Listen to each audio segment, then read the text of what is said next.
So we're very grateful, very thankful that Dr. Paul Arnold is presenting this morning. He is Professor of Psychiatry and Medical Genetics at the University of Calgary. He's medical lead of the OCD clinic at the Alberta Children's Hospital, and is also director of the Matheson Centre for Medical Health Research and Education. And I hand it over to you, Dr. Arnold. Wonderful. Thank you very much, Julian. I'll share my screen now. But while I'm doing that, definitely wanted to thank you for the opportunity for speaking today and all the tremendous work that you and Dr. Prengsheim have done in terms of organizing this group. So, okay, so just bear with me here. Okay, sorry, I'm just trying to find, there we go.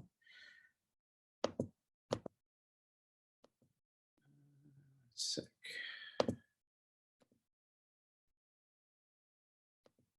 Okay, so as I'm pulling this up, I just want to again sort of thank you for this opportunity, and also just to say, kind of by way of introduction, kind of what I'm hoping to accomplish today. So really, what I'm hoping for is that that we can have a discussion both in terms of conveying some information about OCD itself, and that's kind of a lot of the pre-test questions kind of relate to that, but also just giving you kind of a flavor of how you yourself would actually give that information to a family.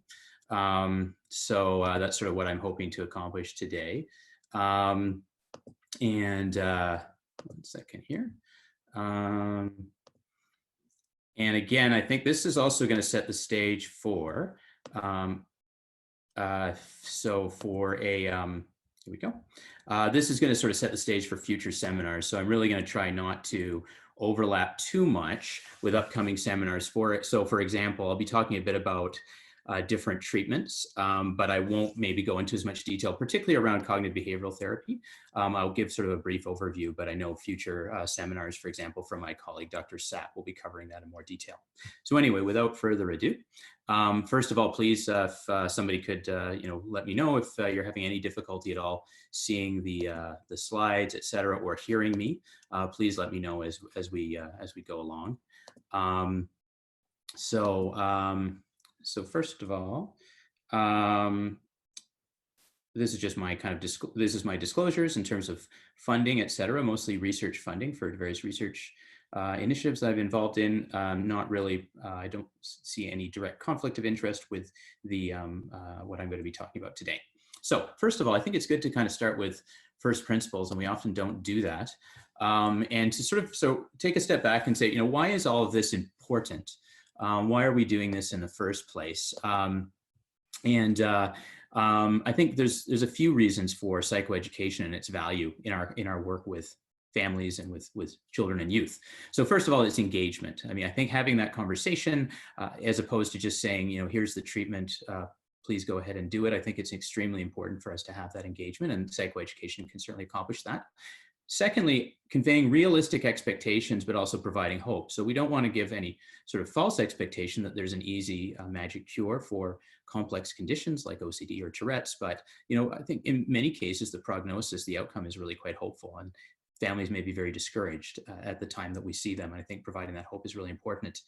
And then finally, it's really a core component of treatment, particularly cognitive behavioral therapy. So you're actually beginning the treatment with the psychoeducation. So that's, again, a reason for its importance. So my objectives today are to, first of all, that you gain knowledge regarding the diagnostic criteria for OCD and to be able to describe typical symptoms and course. Secondly, to appreciate that OCD is a brain-based and highly heritable disorder. I think that's important from a psychoeducational perspective because, as I'll comment on, I think that helps destigmatize and demystify the disorder as well. And then thirdly, as I mentioned, kind of an overview of treatment options, including therapy, exposure and response prevention being the core first-line treatment for OCD, and medications. Again, I won't go into a lot of depth of either of those, but just to give a basic grounding in them, and so that you convey this to families and to children and adolescents. And again, I wanted to kind of, I think the overarching objective of this, though, is that you will, in addition to having this sort of knowledge, and many of you already have this, is sort of having a discussion and some comments from my experience, and how we actually convey this to families. So what are the big questions? These are both the big questions about OCD, but also the things that people typically ask us. So first of all, what is it? So we need to have an understanding of diagnosis, typical symptoms. How common is it? What's the epidemiology of OCD, basic prevalence, things like that. What causes it? Etiology and pathogenesis. Does OCD get better? Course, prognosis. And how is it treated? And I'll end, by the way, with some suggested resources at the end, so that if we don't fully answer all those, if we can't, as many of us in a busy clinical setting, especially in that first assessment, we're really trying to get as much information and get a full understanding of the family, we can also have resources that we can point them towards, including, I think that increasingly will be the Tourette OCD Alberta network itself going forward. So I'll talk about that at the end. So these are the kinds of questions that you may get asked, and I'm hoping that you're able to answer at the end of this talk. So first of all, what is it? Now, this will be familiar to many of you, so I won't dwell on all of the details, but this is an abbreviated version of the DSM-5 criteria for OCD, which is, as you know, the DSM-5 is kind of our Bible, so to speak, for diagnosing all sorts of psychiatric disorders, including OCD. And the real key points is that one can have either obsessions or compulsions, and that those obsessions are recurrent, intrusive thoughts, urges, or images that are experienced as intrusive and unwanted, and that cause marked anxiety or distress. Person does tend to ignore or suppress them or neutralize them, and you can see the other criteria for obsessions there. Now, I think one image that we often like to use with families is to describe these as sticky thoughts. We find that with kids in particular, that they find that actually quite helpful. It's a good description of that intrusiveness, that recurrence, and persistence.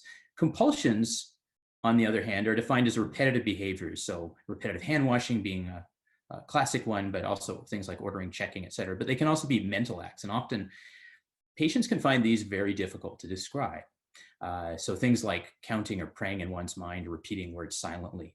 And the person may feel driven to perform a compulsion in response to an obsession. But again, really important to help families understand this, that's not always the case. There doesn't always have to be a clear thought behind it. It could be just a kind of things have to be just right or just so, and therefore they have to perform a certain behavior, or it could be due to some rules that must be applied rigidly. And again, they're typically aimed at preventing, reducing distress. With regards to the other criteria for OCD, and again, this is really important, in order to be a diagnosis of obsessive compulsive disorder, one has to have marked distress. These symptoms have to be time consuming, or they significantly interfere with that person's normal routine, their functioning, or their usual social activities or relationships. And then finally, that we as clinicians sort of have to differentiate between other disorders. Really kind of classic OCD is often really clear when it happens, but sometimes there are some blurred lines with, for example, things like eating disorders is the example that's provided in the DSM-5. And they're not due to other things. It's unusual for them to be due to other conditions. We'll talk about the special case of potential infection-induced OCD, the sort of hypothesis around that a little bit later. But typically, they're not due to the direct physiological effects of a substance or a general medical condition. If they seem to be, then you don't get the diagnosis of OCD. The piece about these symptoms having to cross that threshold to distress, taking up a great deal of time, or being functionally impairing, or all three of those, is a really important one, a good one distinction to make for families. And I think, again, it helps destigmatize and normalize things. So the image I like to think about is that clinical OCD is at the tip of an iceberg. And in some research that we've done, we've demonstrated that, and other groups have too, that there does seem to be a normal continuum of variation in obsessive compulsive symptoms. So all of us at some time or another, or certainly the majority of us, according to many studies, have at some point or another experienced what would be considered an obsession, an intrusive thought that is difficult to shake off, but then we go on with our day, and where it doesn't cause impairment, doesn't cause a great deal of distress. That's very common. all of us, many of us may have a tendency towards certain behavioral routines or rituals. Again, if it doesn't get in the way, it doesn't cause distress, it's not OCD. So OCD is that sort of clinical tip of the iceberg where it crosses that line. And that can also be helpful for families, again, with that, and children and adolescents, to sort of that sense that they're not alone. They sort of are just kind of at the unfortunate situation of being at that upper end of the iceberg and being impacted by their symptoms. But many people have similar experiences. OCD does have distinct symptom dimensions, types of symptoms that it typically presents in. So every person with OCD can be somewhat different, but there certainly are typical patterns that people fall into. So some of those typical patterns are things like symmetry or ordering, forbidden thoughts, so intrusive thoughts, where that's the predominant problem. Things like worrying about terrible things happening to your parents, things like that. We call them aggressive obsessions, but often as not, they're about bad things happening to you or your family, not so much aggression towards others. Cleaning and contamination, obsessions and compulsions, of course, are sometimes the classic symptoms that we think of and can be very common as well. So again, this is helpful because many people will sort of think about only one, typically the cleaning and contamination obsessions and compulsions, as being the only type of OCD. And it's important to help them understand that it can come in many different flavors, different types of symptoms. So what are some of the common comorbid conditions? Because it's just as important for us to be able to diagnose what OCD is not, but what does it kind of co-occur with? And many of the families we see will also have ADHD, rates of comorbidity. So that figure, sorry, just to step back for a second, that figure of the rates of comorbidity are overall. So 50 to 75%. Frankly, I think, well, maybe I'm biased because we're in a subspecialized clinic where we would expect a higher rates of comorbidity, but I think the upper end of that range of sort of 75% of people having something else is pretty typical of what we see. So the rates of comorbidity are high. And what are those comorbid disorders? They tend to be ADHD, anxiety disorders such as generalized anxiety disorder or separation anxiety disorder, tic disorders. Again, part of the reason we're together as a network, Tourette's and OCD, is there's a huge overlap between OCD and Tourette's disorder, and that is more common in people who have early onset OCD, or if in males in particular, tic disorders are very common. Mood disorders, especially as we get into adolescence and early adulthood or emerging adults, we see that emergence of depression can become a big problem with individuals with OCD, high comorbidity there. And then finally, oppositional defiant disorder. Sometimes it's really driven by the OCD, and sometimes it can be independent of that sort of irritability, especially, that can be very common in individuals with OCD. Sometimes actually getting worse than that, becoming more in the realm of rage, and can cause huge problems. There's also a category of obsessive compulsive related disorders. So these are disorders that are linked to OCD, are actually put in the same category in the DSM-5, but are nonetheless distinct. OCD is certainly the most common in this group of disorders, but there's also hoarding disorder, a little bit difficult to diagnose in kids and maybe a little less common, but it certainly does occur. Hair pulling disorder, also known as trichotillomania, body dysmorphic disorder, and skin picking or excoriation disorder. I won't go into detail about these, but they are less common disorders, but if they occur, they often are co-occurring with OCD. So that's sort of a sense of the diagnosis, or what are the typical symptoms of OCD. So the second question that you will get asked a lot about is, how common is OCD in children? And even if you're not asked, it's helpful to convey this information to families, largely because it in fact is very common. So the lifetime prevalence of OCD is 1 to 2%. And an image I like to, or a sort of a question I like to ask kids, I should say, is I'll ask children in the clinic, how many children are in your school? And if they come back, there's 300 kids in a school kind of thing, I can sort of then paint a picture and say, okay, if there's 300 kids in your school with a 1 to 2 lifetime, with 1 or 2 out of every 100 kids having OCD, that means there's 5 or 6 other, it could be up to 5 or 6 other kids in your school who have this. I think that it can be very helpful to sort of, again, destigmatize, normalize it for children and families, that, this is a common condition. Of course, and again, I point this out, they may not know those children have OCD because it's not a visible disability, like as if, if they were in a wheelchair or had something that was more visible to others, it's likely hidden from them. However, it can be very disabling. And so OCD has been listed in the past, and the sort of numbers on this have gone up and down, but this is an oft quoted fact that tends to be listed among the highest causes of disability according to World Health Organization figures. Other psychiatric disorders, interestingly, are typically listed very high in that list, particularly depression. OCD does usually begin in childhood or adolescence. So again, many families will think this is, they're surprised that their child has OCD. They don't think of this necessarily as a childhood onset condition.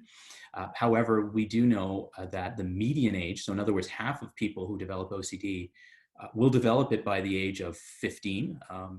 And there may be differences, however, between individuals who develop OCD early in life. We talk about this as a bimodal onset. So there's a group of individuals who develop OCD about 10 or 11, and then another group of individuals who develop OCD typically in late teens or early adulthood. So again, this is a young person's disorder, at least in terms of its onset. It can certainly last into later life, but it's unusual for it to start in middle age to older adults.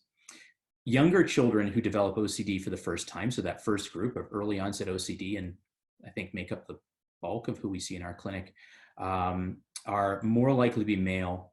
They more likely to have comorbid tics, and they are more likely to have a positive family history, because I'll talk a little later about the genetic loading we see in OCD, but they're more likely to have that family history than people who develop it later in life.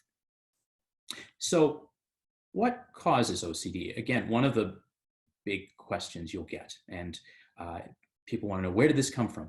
Why does my child have this? Or why do I have this?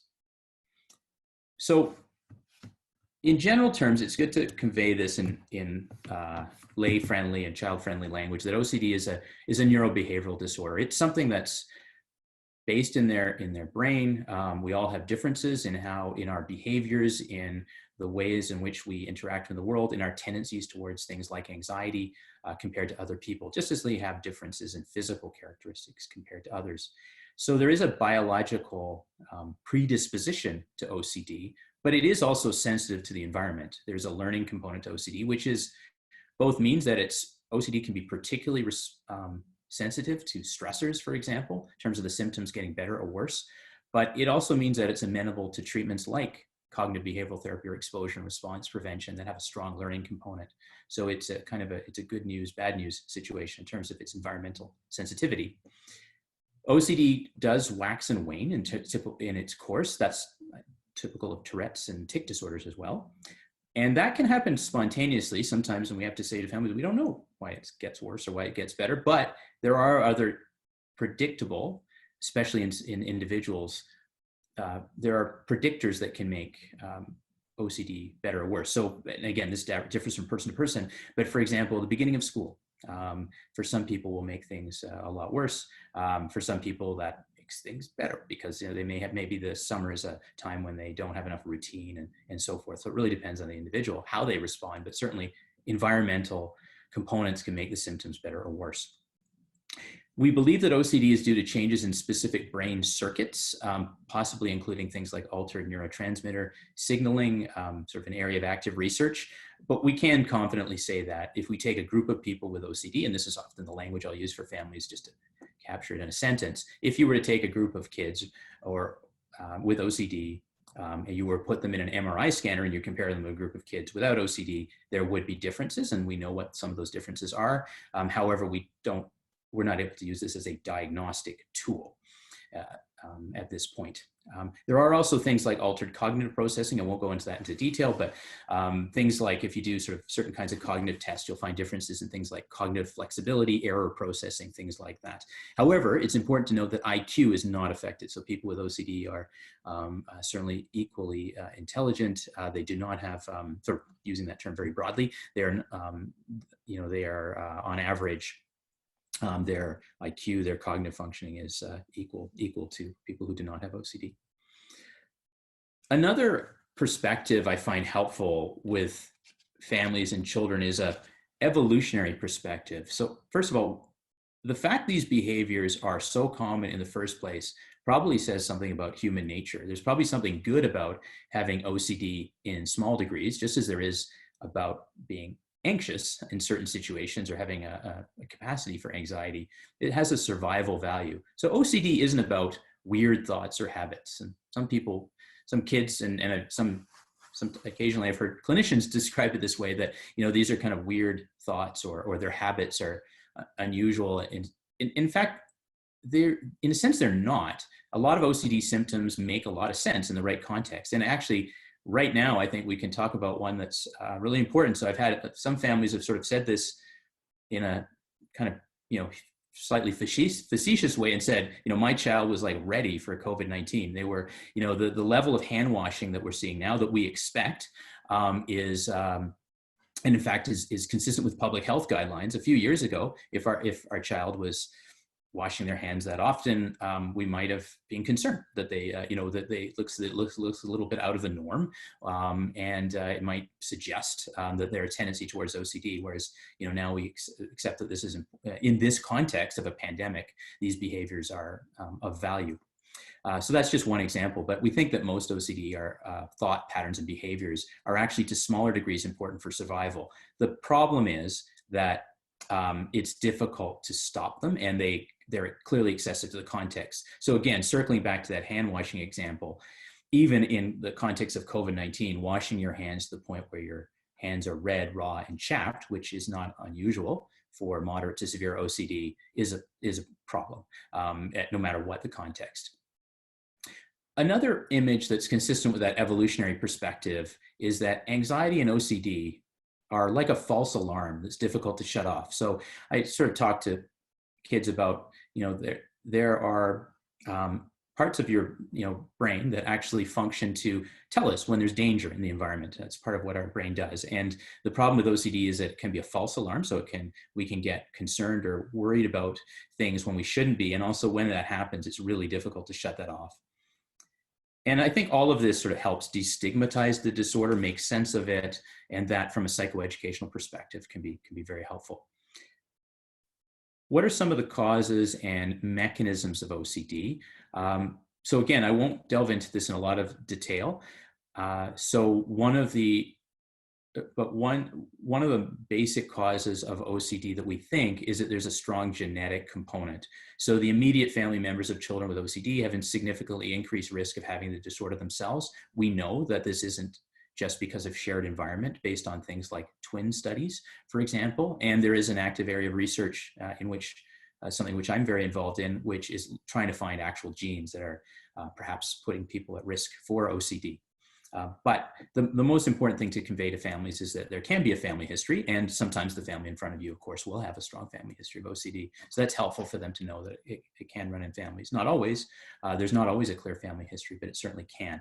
We think that OCD is due to changes in specific brain circuits, and I kind of, again, sort of alluded to that earlier, and that altered cognitive processing. So again, I think I talked about some of this already. It's a little bit of a repeat, but here's some of the brain structures that we think are central to OCD. These are aspects of our brain functioning going all the way from the prefrontal cortex to a little deeper into the brain, to areas of the brain such as what we call the striatum, which has components such as the putamen and caudate, and then the thalamus, which is a kind of sensory processing part of the brain, region of the brain. All of these brain regions are connected through circuits that are actually quite well worked out in terms of neuroanatomy and functioning, and do appear to be abnormally activated, for example, in functional imaging studies of people with OCD. We also know kind of from neuropsychological studies of OCD that there are deficits. Again, I talked about this earlier, but I'll give one specific example, and this is, again, a sort of area of research that I've been involved in. But when we give people with OCD tests of what we call response inhibition, they tend to have difficulties with these compared to people who do not have OCD. And things like cognitive flexibility, error processing can also be altered in OCD. So one thing that you may get asked about, and you may even see in your clinical practice that's important to mention, is the concept of PANDAS. So PANDAS is a possible autoimmune subtype of OCD. It's been the subject of, like many active areas of research, but it's been maybe a little bit more, I guess, for want of a better term, controversial than others, because there is a subtype of individuals with OCD and quite likely with Tourette's who may have a infectious a trigger to their symptoms. And so we, for example, in our OCD clinical program have a monthly clinic that focuses on actually this phenomenon of PANDAS, or I'll talk about the difference between PANDAS and PANS. So there certainly are individuals who seem to have that do seem to be triggered by infections. There's a lot that we don't know about this. So for example, what kinds of treatment can be helpful. And there is actually a consensus, and has been for some years now, that, and quotes, epidemiologic evidence and expert clinical experience support the belief that a small subset of children with OCD and Tourette's have onsets and clinical exacerbations caused by group A beta-lytic strep bacteria. That's a particular kind of strep, the one that typically causes things like strep throat. And basal ganglia, that should say basal ganglia inflammation. There is, and we think of PANDAS as kind of being an overlapping syndrome that cuts across OCD. Again, a small set of people with OCD, OCD with comorbid tics and tic disorders themselves, kind of that's captured in that image. There is a broader phenomenon that known as PANS, which is pediatric acute neuropsychiatric syndrome.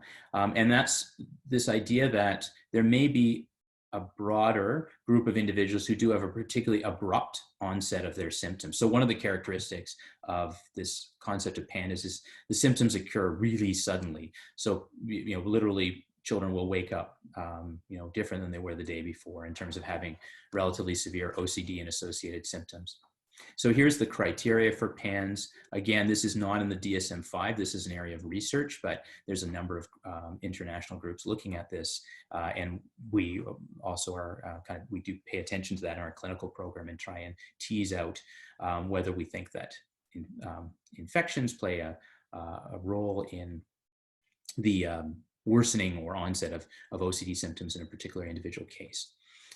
In many cases, we end up using the same types of treatments we do for OCD. So shifting though from going back to sort of OCD more generally, one of the other big questions that you'll get asked a lot is, does OCD get better? Which is really getting at, what's the course of OCD and what's the outlook? Is my child going to grow out of this, or are they going to get better? And, the answer is a little nuanced, but the general response is that that you can give as a kind of hopeful message is that the glass is a little more than half full in this case. When I say a hopeful message, you can sort of, in that, we know from long-term outcome studies of pediatric OCD, the length of these studies has usually been around the order of about 5 years, but there are some studies up to 9 to 10 years in duration, that the rate of remission of OCD, so in other words, individuals who just don't have OCD at all, is about 40%. And if you take the other 60%, a number of individuals they'll have kind of subclinical, just below the level of clinically significant OCD. They're recovered and not remitted, is the sort of term we would use for that. So they've got a lot better, in other words. There are some things we know about what predicts who will get better, who gets worse. So if you see somebody in the clinic for the first time and their OCD has lasted a long time, or it's been severe enough that they've had to be an inpatient, on average, they tend to have more persistent OCD over time. That's just a reflection of their severity at baseline. So that's sort of intuitive. What's a little counterintuitive is actually having tics. Sorry, that's slide, that's next bullet point. There's a little bit of a typo. It should actually say absence of tics at baseline, or absence of, it should say absence of tics or tic disorder at baseline. I apologize for that. So let me just talk about this point for a second, because it is counterintuitive. Individuals who are coming to the clinic and they have OCD and tics, they actually do better over time. Their OCD symptoms are less likely to persist. And there's a few studies that have shown this. And the way in which I think about this is that people with OCD and comorbid tics kind of follow the same course as individuals with Tourette's. And there's even more literature suggesting that tic disorders, on average, get better when people become adults. Basically they're at their worst in sort of late childhood, early teens, and then they kind of, certainly there'll be individuals who persist, but the majority of individuals, their tics will get better over time as they get into adulthood. And we think that if you have OCD and tics, it's because that there's same sort of underlying etiology to both. It's a neurodevelopmental condition that will get better over time. So that's sort of that's our explanation. We don't really know for sure, but that's the likely explanation. However, if you have, in terms of another comorbid symptoms, if you individuals who present with OCD and hoarding are actually likely to do worse. So that is a predictor of persistence. Early age of onset is a predictor of persistence, although again, this is within groups of people who already have, childhood or adolescent onset. But if it's even earlier, we think it may persist over time, be more likely to persist over time, I should say.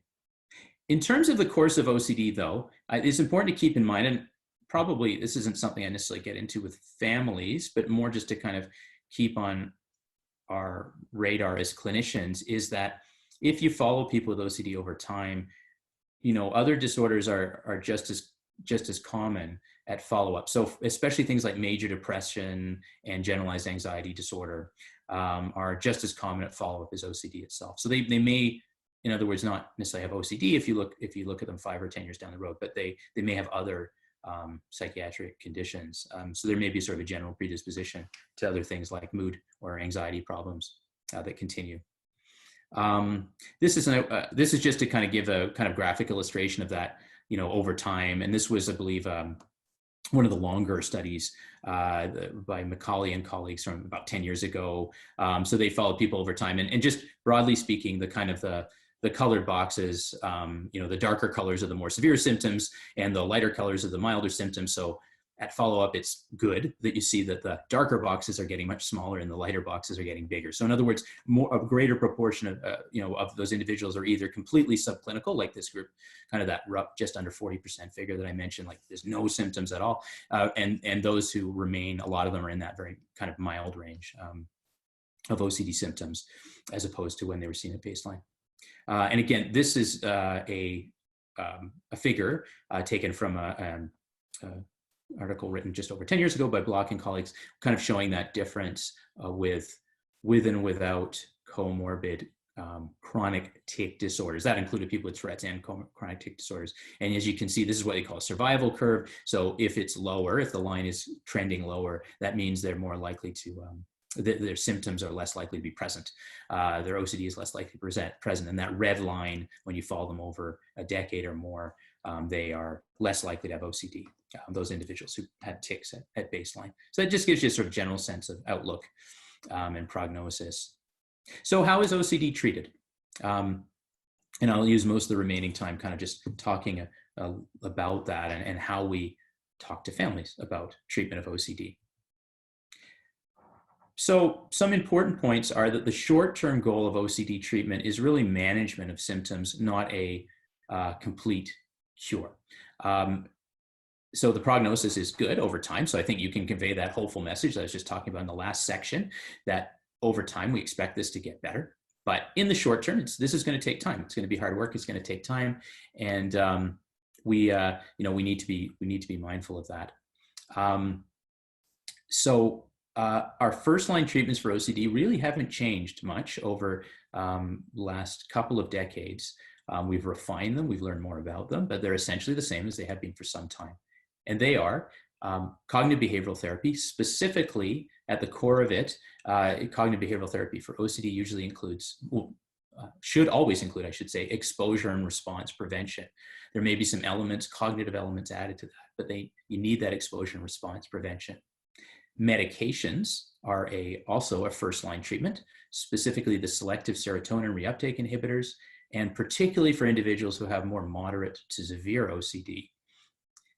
And there's lots of evidence that the combination may be best, and that's difficult to accomplish. Cognitive behavioral therapy is not always readily available. We're sort of, we and sort of in our clinical program in Calgary have, are able to provide that, for example, but and there are excellent clinicians in the community who can provide that, but it's not as easy to access as medications typically. So we need to take developmental factors into account as well. So, and broadly speaking, younger children, families, may prefer non-medical options for one thing. So that's kind of the age of the child is important, but also the way the treatments are delivered, their developmental stage will impact that. So with cognitive behavioral therapy, family involvement is huge. In younger kids, you can be a little bit more, although the family typically should always be involved, you may be focusing a bit more on the adolescent themselves and working more with them as an individual as they get older. And you have to consider the other considerations are things I've some of which I've alluded to. So the availability and cost of high quality treatment, personal preference, as I mentioned, for example, some families, maybe particularly of younger children, will be, more wary about medication and others not. Severity of symptoms. So as I mentioned, mild to moderate OCD, we tend to go more with medication, and comorbidity. So do they have other problems that could be treated with the treatments we're offering, including, for example, medications that we use may treat things like anxiety and depression, not just OCD.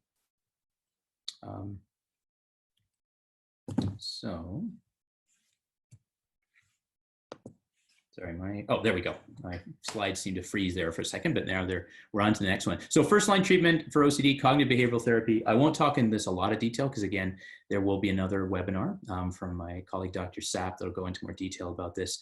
But just to say, it is the first line treatment for mild to moderate OCD, supported by multiple randomized controlled trials and practice parameters. Ideally, it should be manualized. So there's kind of a course of treatment that following some manual, and there's some really good ones out there. It can be individual, or in some contexts, it can be group-based. We offer both options at our clinic. And family involvement is key.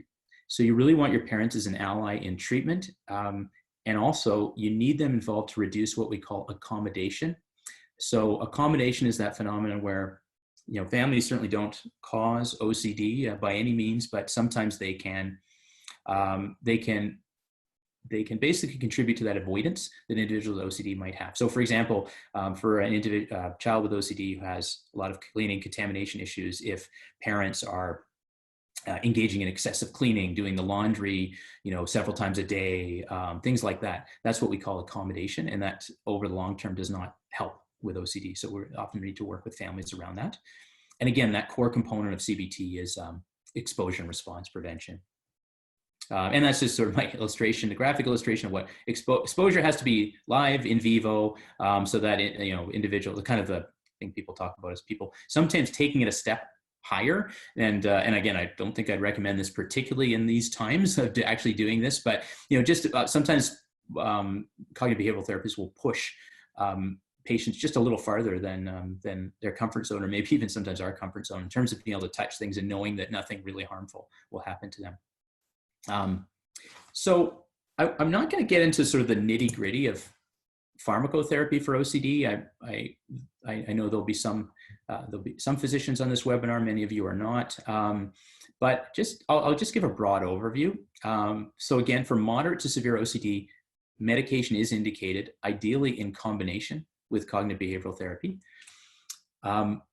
Serotonin reuptake inhibitors. So these include what we call the selective serotonin reuptake inhibitors, like, and there's a list on the bottom. So things like sertraline or fluvoxamine, fluoxetine, paroxetine, citalopram, etc. There's also a medication called clomipramine, which we use very rarely now in psychiatry outside of OCD, but can be very effective in OCD. And we typically use as a second line, just because it tends to have more side effects than the selective serotonin reuptake inhibitors. So these are the first line medications from OCD, should be used according to guidelines from reputable organizations such as the American Academy of Child and Adolescent Psychiatry, to monitor response, tolerability, and safety. And we do have, and you can tell if you're talking to families about medication, you can certainly reassure them that we have good controlled clinical data in children and adolescents as low as age 6 to 8. And the studies have generally been positive. Doesn't mean everybody gets better, but they're certainly effective compared to placebo in these multiple randomized controlled trials. Key points, though, in terms of the treatment with medications, we need to keep people on these medications long enough. So an adequate trial of medication is actually in the order of 10 to 12 weeks.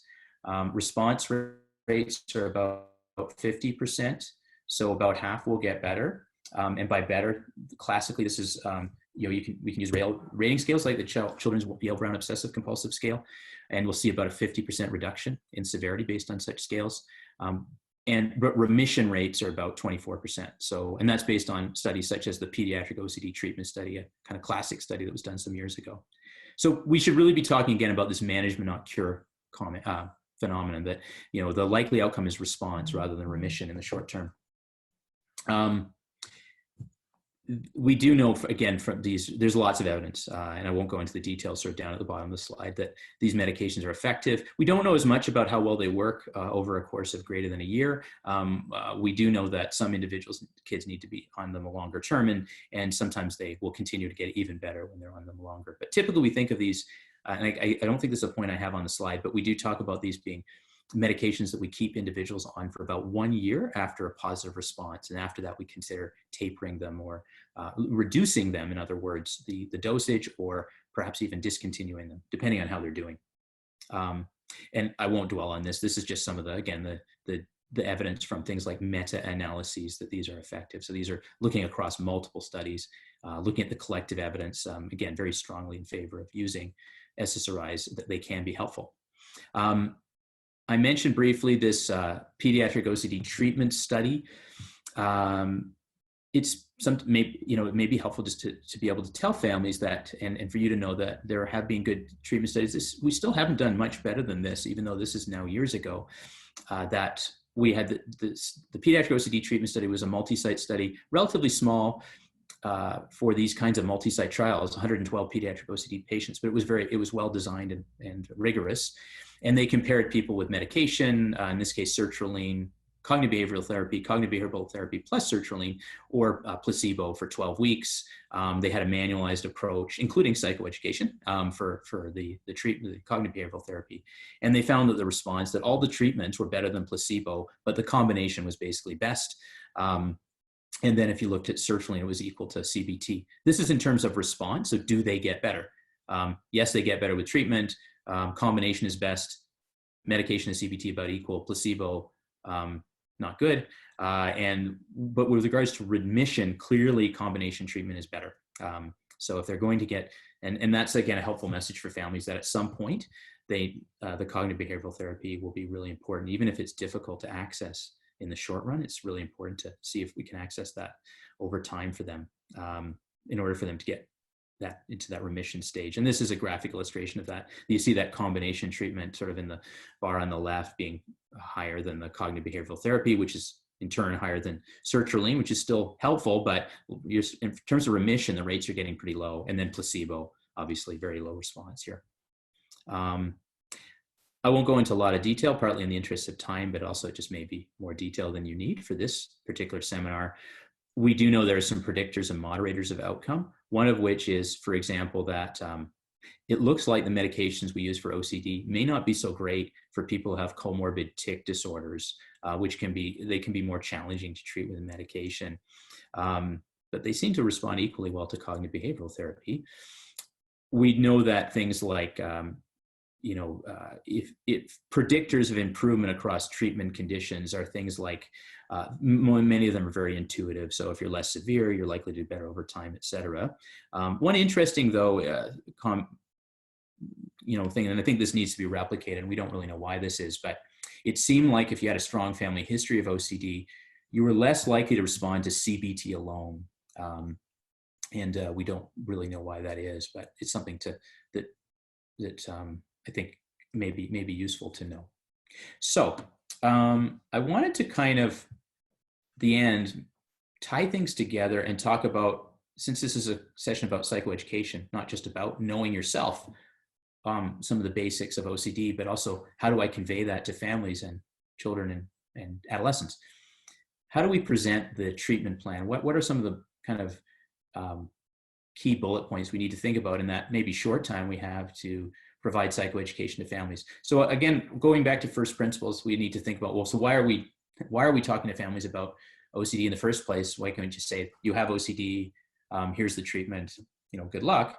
And the reasons are, I think, again, those first principles. We need to engage with them. We need to set expectations while at the same time conveying hope, setting realistic expectations while conveying hope. And we need them to buy into the treatment plan.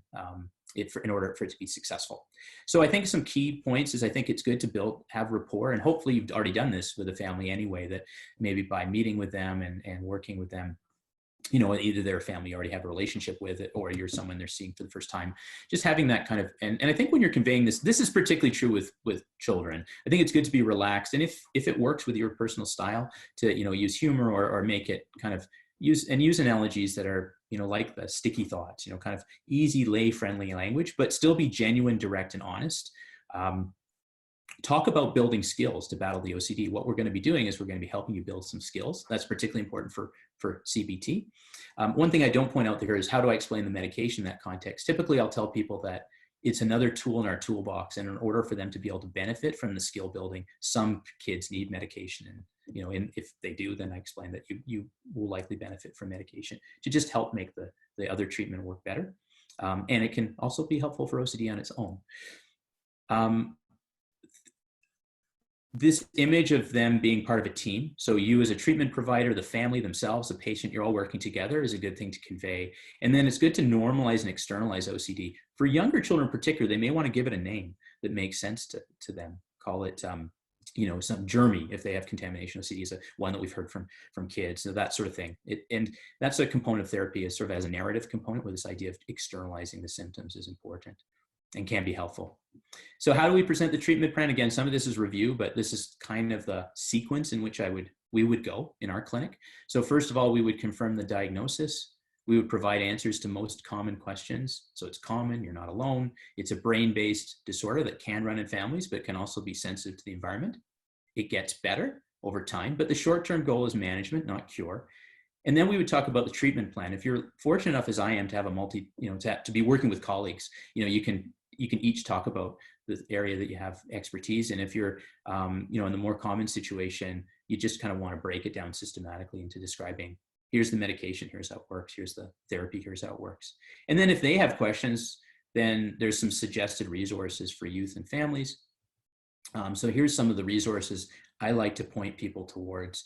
We do have a more comprehensive list in our clinic, but this is a good starting point, is just to point people towards good web-based resources, such as the International OCD Foundation, Anxiety Canada, or over time, I think we'll increasingly find the Tourette OCD Alberta network that, you know, is being already off to a great start, will be a great resource for our families. So that's it. I think we have time for questions. I'll turn things over to, I don't know, Julian, if you wanted to make any comments. Yes, thank you, Dr. Arnold. That was excellent. I just need to launch the post-test evaluation just for a couple of minutes, and then we'll go on to do the question and answer session. So if you do have those questions you'd like to post them on the chat, please do. And in the meantime, I will just launch the second poll or evaluation. Perfect. I can make one comment as well while you're doing that, Julian. Sure.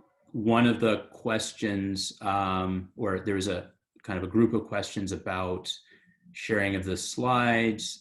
You had mentioned that a recording of the webinar will be available. I would be happy to, but I could talk to you maybe separately from this, Julian, about I am comfortable with making, you know, PDF of this, you know, slides available if that's something we were going to be happy to provide that as well, if that's helpful. That would be excellent, and I've had a few requests to that end as well during the webinar. Perfect. So that would be wonderful. Thank you. Should I, as you're bringing those up, Julian, should I start with some of the questions? Please do, Dr. Yeah, Arnold. sorry. Yes. I know we have relatively short time, but there's some, I think there's some questions here I'd be happy to answer. So first of all, specific treatment manuals that I recommend. There are a number of good ones. And I think actually when I provide a copy of the slides, if you remind me, Julian, I might even, you know, may actually be easier to have a list. But one particular manual that we often use in our clinic just is there's a series of books that were written over time by John March and colleagues. So John March is a sort of senior psychiatrist who did a lot of the kind of early studies on OCD and CBT, and he did some really nice accessible manuals. There's one called Talking Back to OCD, for example. And so that one's still even though that's been out for some time, that really kind of, you know, stands up to the test of time, and I think it's still very useful. But we can certainly provide a broader list of resources as well. And those web-based resources I mentioned, particularly the International OCD Foundation resource, I think would also have things that they, you know, vetted resources that they recommend as well. Another question that I have on here is how to conduct treatment with an adolescent who has extremely limited insight into OCD, no motivation to shift, don't believe it's an issue, though the impact for the family is significant. So I thank you for that question, first of all. I would say that, first of all, to acknowledge it is difficult. So the treatments, particularly cognitive behavioral therapy, do tend to, you know, they're easier and to implement, and they work better with insight. I think typically in this case, and this is an area I think that is of active interest, we're clinically interested in it. There's other groups that are kind of researching this in the context of therapy. I think there's this whole concept of kind of motivational interviewing, that sort of school of thought that we need to move people from, and motivational interview has an associated kind of theoretical framework where there's things like you move people from pre-contemplation. It's particularly powerful in things like addictions, where we know that often people aren't motivated to change in the beginning. But that can certainly work for OCD, where we want to shift people from that pre-contemplation to contemplation to actually implementing treatment. I think we sort of use a similar approach. Sometimes, you said adolescents, you know, it depends on the age of that adolescent and their relationship with their family. Sometimes we can begin by working with the family and giving them some things they can do to change the environment and maybe work with the teen. So the accommodation piece, if the family's on board, even though the child doesn't have insight, then we can often, you know, help the family reduce that accommodation, so that can help get things better. Maybe teach them some strategies that over time they can work with their kids. But it is challenging. And other times, sometimes kids, I mean, this is a situation where if it's warranted for other reasons, I wouldn't do this if the OCD was really mild, that medication, we do have teens who will buy into the medication and not the CBT, because even though they have limited insight, they'll go along with that because it's relatively easy, and doesn't require a lot of effort on their part. So sometimes when that happens, they may shift over time too, because sometimes the limited insight, and sorry, I know it's a long answer, but I'll finish because there's one other question I'd like to get to. Sometimes the thing, it's limited insight, but it's also what's really behind that is they really don't want to let go of the OCD. They know it's going to be really uncomfortable, difficult. And so having the medication to kind of, you know, reduce the symptoms and the level of distress just a little bit can sometimes help too. So anyway, thank you for that question. Differentiating thoughts and from OCD and GAD was another question. I would say that that's a great question, and because many people have both. And the quick answer is that I think it's still useful to make that distinction that GAD tends to be around kind of everyday worries, like things like, you know, worrying about school, tends to be a little more diffuse about everyday worries, school, family, things like that. Whereas OCD, although as I mentioned earlier, it's not necessarily, the thoughts aren't necessarily weird, they make some sense, but they do follow on very prescribed themes, and they're often not about sort of everyday things that most people maybe worry about to the same degree, like symmetry, ordering, contamination. Again, maybe that's more of an everyday worry right now, but in most contexts, it's not. So that kind of distinction between everyday worries and the kind of themes that we get with OCD is one thing. Another is just the nature of them. I think people with OCD, it does in most cases feel a little more intrusive and kind of alien to themselves, the thoughts, than the worries that we get with GAD. So that's sort of how I'd address that briefly. Another time, but it can be difficult to tease apart. Getting young children to buy in is another question. And interesting, we talked about adolescence. How do we get young children to buy into doing the skills and the work? What's a specific dialogue you'd use with the children? For example, a 10-year-old and parents. So that's a great question. In this case, yeah, it's really helpful to use that kind of that lay-friendly but child-friendly language around sticky thoughts. I think that can be helpful. In this situation, to be honest, sometimes you really are working a lot with the parents. So the parents to kind of, and here's where things like implementing a reward system can be very helpful. So the child is maybe not going on along with it at the beginning, but there's a sort of reward system that if you achieve this goal in terms of battling your OCD symptoms, you'll get a reward that works for the family. for example, that can be really helpful. And then because it looks like we have just a minute or so left, very quickly, there's a question about the interconnection about trauma and OCD. That's a great question. So the quick answer is yes, there can be a connection between trauma and OCD. It's not the typical, so we don't expect in the majority of individuals with OCD there's a traumatic event that precipitated it, but certainly we do have individuals we'll see clinically who have experienced experienced a traumatic event and will then experience OCD symptoms. Sometimes they seem linked. The symptoms themselves seem linked. People have commented, for example, in the literature about people feel dirty with, having experienced sexual trauma, for example, sexual abuse, and they'll engage in a lot of contamination cleaning, but sometimes they're not at all linked, but they just develop OCD in response to a traumatic event. Likely these are individuals who are predisposed to OCD, and that's when they happen to develop it. But you do in these cases have to make sure you're addressing, the trauma and making sure that's part of the treatment plan as well as the OCD. I think would be safe to say, maybe involving professionalized expertise and and experience with dealing with individuals with trauma. It's typically how we've worked.